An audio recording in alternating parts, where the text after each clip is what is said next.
take time. I mean, because again, if you don't take time in life, flies right by you. Before you know it, you'll be 50, huh? Before you know it, you'll be 50.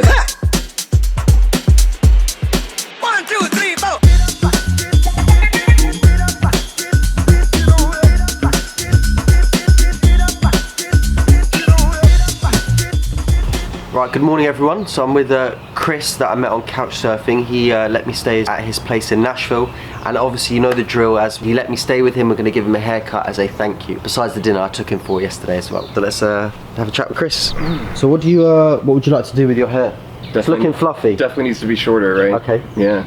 So do you prefer it like quite tight on the sides, like in terms of short? Do you prefer it? So not like super short, like you can see the skin short. Yeah. Short, much, you know, because I usually wear it back like this, so it's short anyway, but a little bit of length, not... And you usually get sort of clippers on the side and scissors on the top, right? Yeah, and then... Just tidy. Yeah, it'll grow back. I got you. Good sized chair as well. Saves me taking out my little stool. Good. Sure. My name is Chris. I live in Nashville. I am a entertainment attorney, so I work in TV and film, and just hang out and travel and post couchsurfers. So why couchsurfing? It's just a really cool way to meet people that you would not normally meet, you know? Whether you're hosting or you're traveling. But then especially when you're traveling, it's a really cool way to, you know, see like a more realistic part of the place you're visiting, you know? Not just the touristy stuff. The touristy stuff gets a bit boring after a while, right? Yeah. And I mean, if someone is visiting like Nashville, I want them to see the, you know, the better parts of Nashville, not just the stuff you can see on TV or social media, right? Yeah, for sure. So,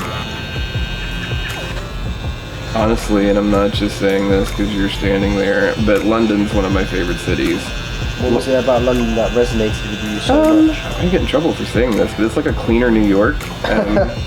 No, I agree with you on that one. I think people's English is better in London than it is in New York. I mean, no, it's a joke, but it's super friendly people, very, very easy to get around. Parks are beautiful, the museums are beautiful. It's just, to me, it's a very easy city to hang out in. So it's a lot of free museums as well. A lot of free museums, free parks, free museums. What would you say your biggest achievement is and your biggest challenges? I don't know, I serve on like 4 nonprofit boards, so which can be super challenging. It's not always the easiest thing to do, and it's all volunteer, but I think it's important to volunteer your time in areas that you're passionate about, you know. So about 16 years ago, kind of about the time I moved to Nashville from Los Angeles, I had the opportunity to help a friend in the music business start a nonprofit. We built started an NGO down in Haiti and built like a children's village, kind of a place for kids who were orphaned to live and to get an education and to learn a trade and just become, you know, good Haitian citizens. It's not a place for kids to get adopted to the States or anything. It's a place for kids to like live and love where they are and learn and thrive. That's amazing.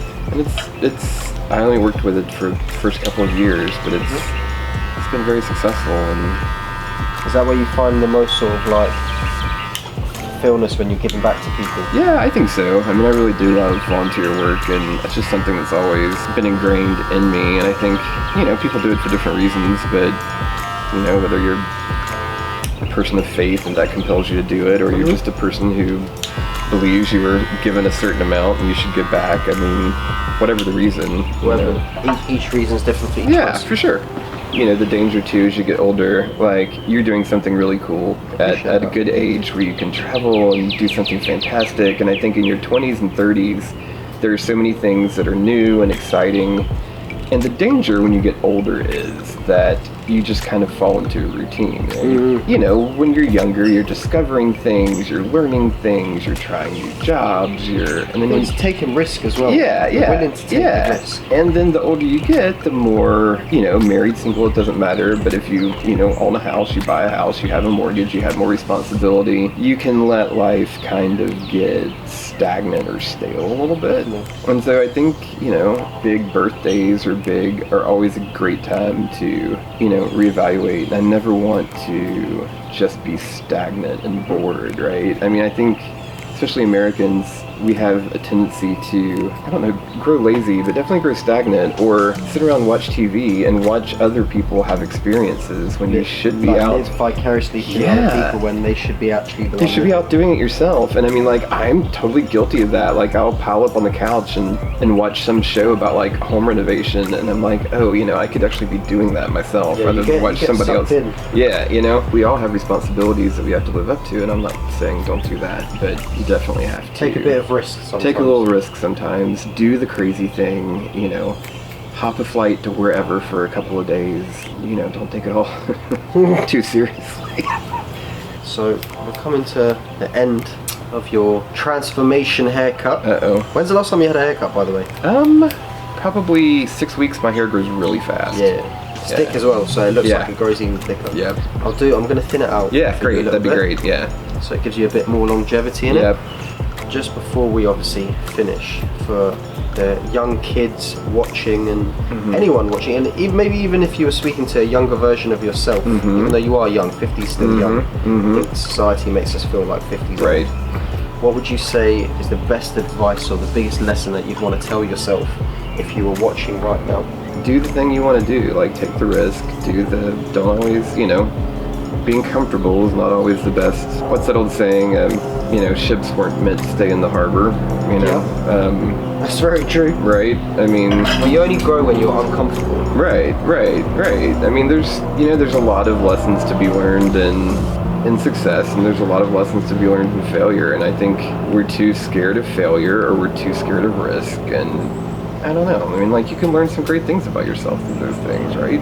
Society doesn't really tell you that, so you have to sort of go on this own self-discovery of journey. You do, and I mean, you know, just be yourself, be who you want to be. Don't let anyone tell you who you're supposed to be, and take time. I mean, because again, if you don't take time in life, it just flies right by you. Before you know it, you'll be 50, huh? Before you know it, you'll be 50, and I will tell you, you know, I talked to my parents about this, and my mom's 76 and my dad's about to turn 81, and they feel just like I do. They feel like life has flown by. They feel like they're still the young person on the inside, you know. And their body says no. And their body's like, yeah, not today. You know, the whole thing, with age comes wisdom. It's true. Oh, that is silver. Right? Help for me. Right? It's a lovely haircut. I think you'll be pleasantly surprised. Let me just clean the back of your hair up. Alright. You can be on your way. Alright. Well, not going very far. On my way to the house. Back to the living room, I suppose. Yeah. Do a little work. There you go. Well, thank you.